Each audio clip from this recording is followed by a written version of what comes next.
Trabaho alert para sa mga tanggap Pangasinan. Sandosen ng local at overseas employers ang naghihintay sa 100 Islands Job Fair.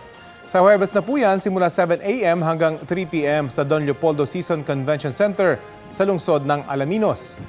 May mga opening para sa mga nurse, teacher, cashier, sales agent at marami pang iba.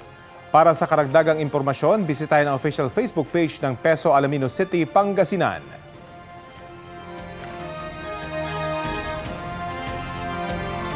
Kapuso, alamin ang maiinit na balita. Bisitahin at mag-subscribe sa GMA Integrated News sa YouTube.